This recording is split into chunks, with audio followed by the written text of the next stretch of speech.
sou a Aline, pro NA Nenhuma das Alternativas, e hoje eu vim aqui para falar sobre cinema, sobre bilheterias, sobre os lançamentos que foram feitos até agora, os resultados deles e como isso vai impactar os próximos lançamentos de filmes em 2021. Então eu vou falar sobre o Esquadrão Suicida, vou falar sobre a expectativa de Duna e, como que as coisas devem ficar. O lançamento do filme Esquadrão Suicida do James Gunn reacendeu algumas discussões que a gente está tendo há um bom tempo, mas que voltaram a ganhar mais peso agora. Como vão ficar os lançamentos nos cinemas, nesse mundo pandêmico e talvez pós-pandêmico, que a gente espere que chegue logo. Existe muita insegurança, muitas incógnitas e muitos motivos realmente pra gente ficar receoso. Antes de eu entrar na discussão, eu queria levantar uma informação interessante, curiosa, que eu acabei pegando enquanto eu estava pesquisando para o roteiro desse vídeo. Pegando as maiores bilheterias de cinema de todos os tempos, a gente tem o número de 48 filmes que bateram a expressiva marca de $1 bilhão arrecadados na bilheteria. Desses 48 filmes que bateram a marca, 35 foram nos últimos 10 anos. Ou seja, nos últimos anos a gente tem muitos filmes blockbusters, filmes com grandes orçamentos, tendo também um retorno financeiro muito grande para os seus estúdios. Isso acabou incentivando os estúdios a investirem em mais filmes de grande orçamento. Não é à toa que a gente tem muitos filmes de super-heróis, é porque eles rendem bastante para os estúdios. E nos últimos anos isso vinha se intensificando, mas veio a pandemia e como que isso vai mudar? Bom, porque voltamos a discutir os lançamentos no cinema com mais fervor nos últimos dias. Porque a gente teve o lançamento de O Esquadrão Suicida, o novo filme da DC, filme agora dirigido pelo James Gunn, que chega como um reboot barra continuação do filme anterior, que tem quase o mesmo nome, era Esquadrão Suicida, nesse aqui foi adicionado o artigo O. O próprio James Gunn disse que a gente pode enxergar como a gente quiser, reboot ou uma continuação. Acontece que esse filme foi lançado e ele fez um resultado abaixo do esperado. No fim de semana de abertura nos Estados Unidos, ele somou $26 milhões e, somando com o lançamento global, o filme acabou fazendo mundialmente $72 milhões. Isso já subiu um pouquinho, porque faz 2 semanas que o filme chegou, ele chegou no dia 6 de agosto, ele está somando agora 118 milhões, só que ele já teve uma queda expressiva da primeira semana para a segunda de faturamento, e nos Estados Unidos ele caiu 70% no seu faturamento. Isso é normal, é normal a partir da segunda semana os filmes caírem, mas isso é sempre um alerta vermelho aí, porque isso significa que o filme não vai fazer uma bilheteria muito interessante. Como já começou com um resultado aquém do esperado, pensa só, a gente tem 118 milhões em 2 semanas praticamente do filme da sua estreia, e é um filme que custou $185 milhões, mais uns 100 milhões aí de marketing. Para pagar esse filme tem chão ainda. Agora, por que esse filme teve esse resultado? Bom, são vários fatores, não dá pra gente ignorar o óbvio e o principal fator, que é a pandemia. A gente ainda tá vivendo uma pandemia muito perigosa, a vacinação tá bem longe do ideal em muitos lugares, inclusive nos Estados Unidos tá ficando aquém do esperado, apesar deles terem conseguido um número bom. Agora eles estão empacados ali naquele valor de 50% mais ou menos da população, e isso precisava subir, e eles não estão conseguindo fazer a população que não foi vacinada ainda se vacinar, e isso é um problema. Vemos aí a variante Delta que está assustando todo mundo, está fazendo os casos subirem e provocando toda essa preocupação. As pessoas estão com medo de voltar a sair para ir no cinema. coisa que um mês atrás tinha um otimismo em relação à situação. Então, beleza, temos aí um primeiro ponto muito importante que está afetando o resultado do filme. Segundo ponto, o filme tem uma censura alta, acima de 16 anos, então já afugenta uma galera das salas de cinema. E tem um terceiro fator ainda, que é o filme da Warner, ele chega simultaneamente nos Estados Unidos na HBO Max. Por um lado, as pessoas que estão nos Estados Unidos, e somente nos Estados Unidos, elas têm acesso. Se você tiver, se você for assinante da HBO Max ali, você pode assistir sem custo algum na plataforma. Chegou no mesmo dia que chegou nos cinemas. Por outro lado, se você não mora nos Estados Unidos, bom, tá aí, online, em alta qualidade, é isso mesmo, né? Pirataria rola solta em muitos lugares, o que também acaba prejudicando o faturamento do filme. É claro que a HBO Max usa também desses lançamentos para impulsionar a plataforma deles e para conquistar novos assinantes. Honestamente, eu não sei quanto tempo mais eles vão ficar usando essa alegação, porque a gente já teve lançamento de Mulher Maravilha 1984 no final do ano passado, tivemos Godzilla vs King Kong, né? Eu vou falar um pouquinho mais sobre ele aqui depois no vídeo, mas ele também chegou simultaneamente na plataforma. Agora o Esquadrão Suicida.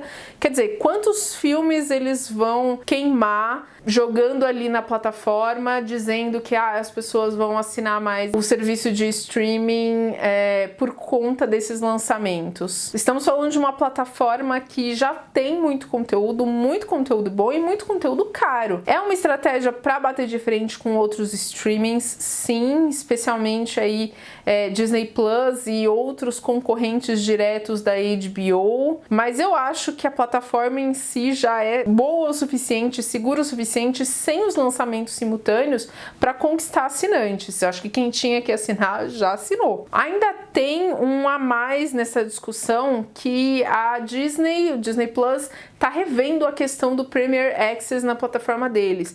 Assim como a HBO, a Disney também tá fazendo lançamento simultâneo na sua plataforma de streaming, mas não gratuitamente como a HBO Max, e sim cobrando um valor a mais no Premier Access. Então, se você quiser assistir o filme no lançamento simultâneo, não quer ir no cinema, quer assistir na sua plataforma da Disney, você paga para isso. E esse valor é revertido, inclusive é somado com o valor da bilheteria. Só que a própria Disney já tá revendo isso, e para os próximos lançamentos dela, ela não vai lançar no Premier Access. Shang-Chi, a Lenda dos 10 Anéis, já vai com exclusividade para os cinemas, e 45 dias depois vai entrar sem custo adicional na plataforma da Disney Plus. Ou seja, tudo isso começa a pesar ainda mais para as decisões da HBO de manter o seu lançamento simultâneo gratuito na plataforma. Mas ok, a gente tem todos esses fatores somados aí que explicam um pouco os resultados de Esquadrão Suicida na bilheteria. Agora, como que isso impacta os outros filmes de grande orçamento que também vão chegar nas próximas semanas? Porque, como eu falei, a gente tem aqui Shang-Chi, a Lenda dos 10 Anéis, a produção da Disney, chegando no dia 3 de setembro. Um filme caro, um filme que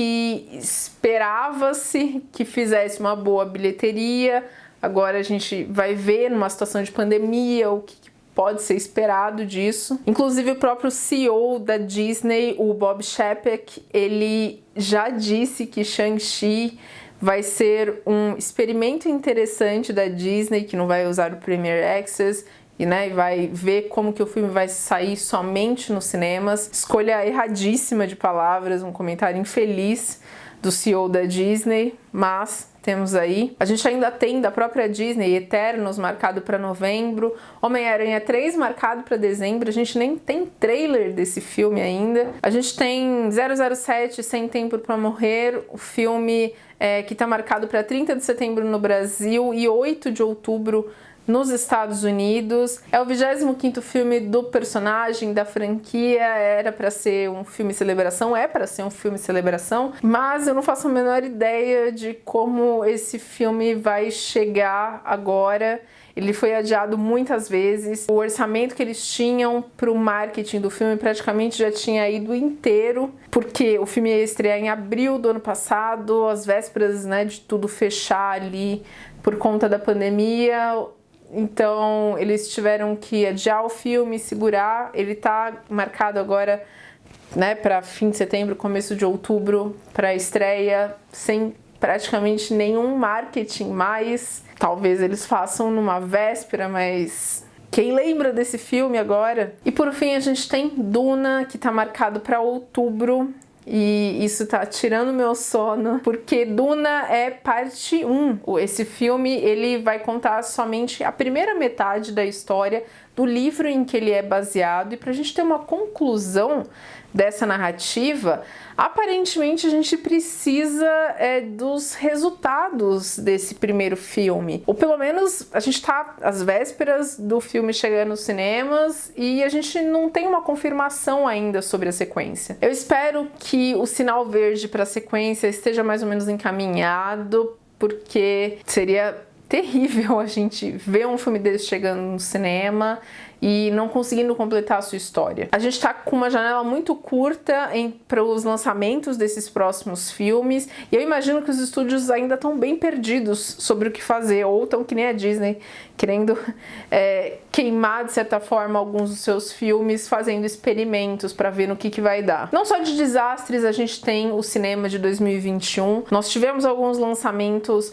interessantes. É claro que a gente não pode comparar com o que a gente estava vivendo antes da pandemia, mas a gente tem Um Lugar Silencioso 2 que já fez aí seus 300 milhões nas bilheterias, um filme que custou 60, então, né, se pagou muito bem e faturou em cima disso.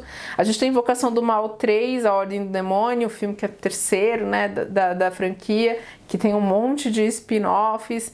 Ele fez 200 milhões nas bilheterias, só que o custo dele é 40 milhões. Mas a gente também teve filmes de grande orçamento que fizeram números ok. Godzilla vs King Kong, um filme que custa 160 milhões e estreou lá no final de março, arrecadou 467 milhões nas bilheterias.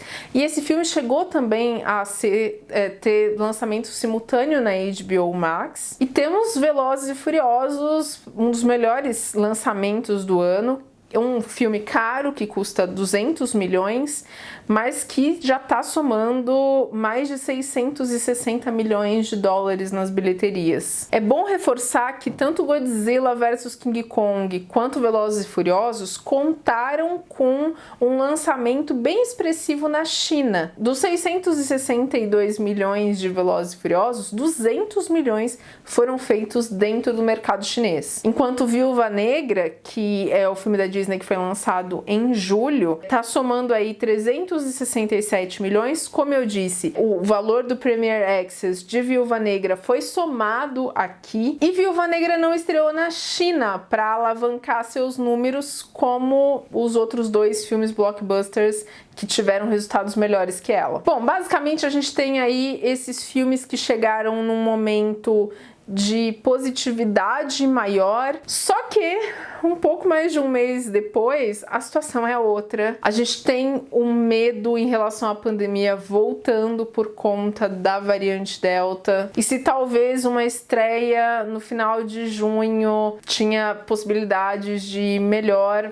agora uma estreia em agosto, em setembro, é uma incógnita realmente. Diante disso, o que vai acontecer? O que os estúdios vão fazer? Alguns filmes já estão colocando as cartas na mesa. Venom, Tempo de Carnificina, a sequência de Venom, foi adiado por 3 semanas.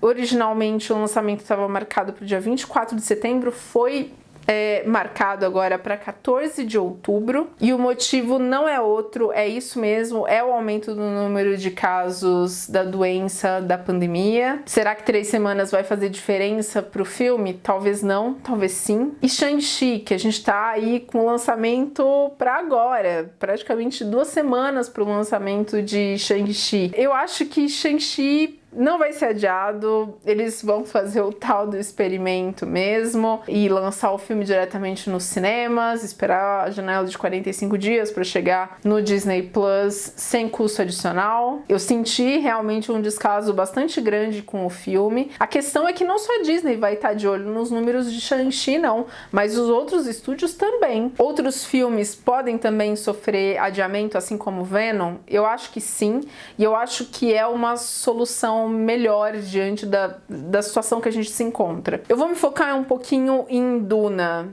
Porque eu tô com uma expectativa alta pro filme, muito preocupada, e porque Duna realmente é um caso muito diferente dos outros, porque, como eu disse, ele depende dos seus resultados, provavelmente, para ter aí uma sequência que vai concluir a sua história. Além da estreia em outubro, nesse período que a gente não vai conseguir fazer uma análise nenhuma, adiantar coisa alguma sobre outubro, como que as coisas estarão em outubro, a gente ainda tem a questão que Duna também foi prometido pela Warner para ter estreia simultânea na HBO Max. Como que está no momento que eu tô gravando esse vídeo?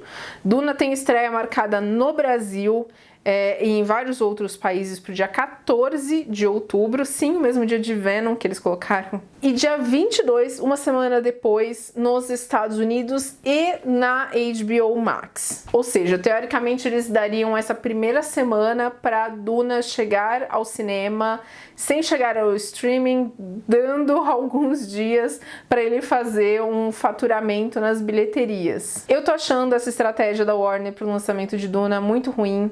É um filme que, ao que tudo indica, mereceria uma experiência no cinema.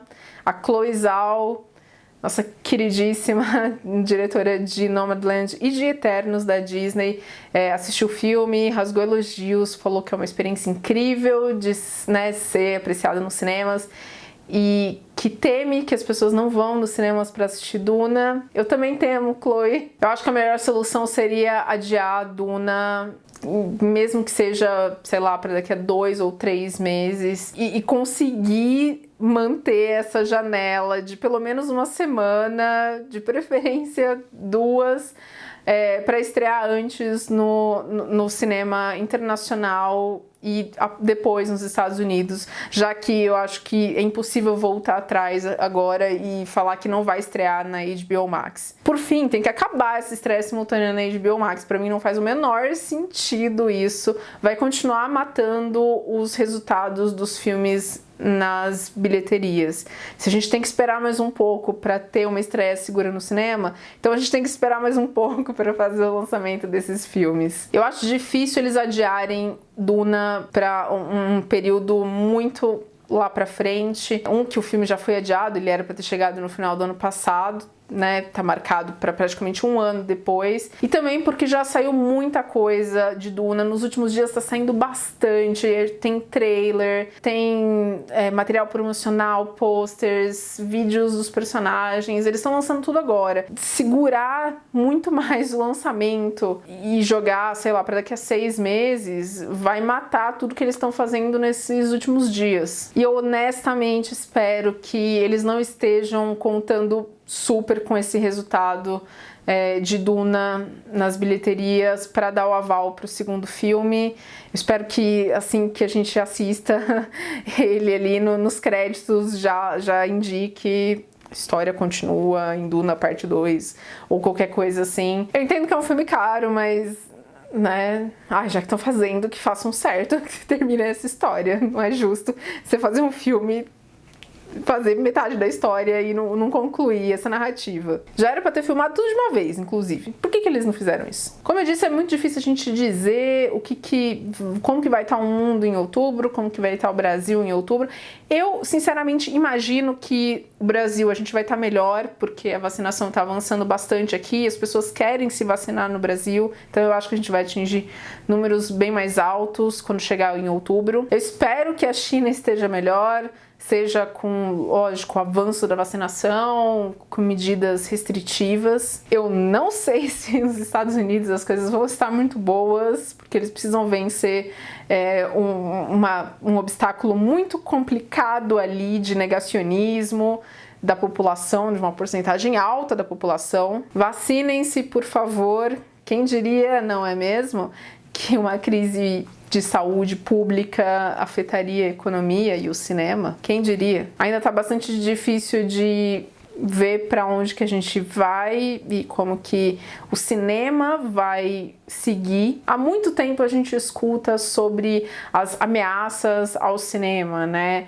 O surgimento da televisão, dos filmes em vídeo, da própria pirataria, os streamings, e nada disso realmente tira o cinema do seu lugar. Mas sem dúvida tudo isso vai modificando a nossa dinâmica com o cinema. E com certeza a gente está diante de uma mudança grande que vai afetar a indústria para o restante da sua história. Ainda está cedo para a gente ver como que isso vai afetar, mas com certeza é um momento de virada. Me digam aí nos comentários o que vocês esperam dos próximos lançamentos e de como que a indústria vai se comportar aí nos próximos meses. Vamos todos torcer muito para os filmes que a gente está esperando.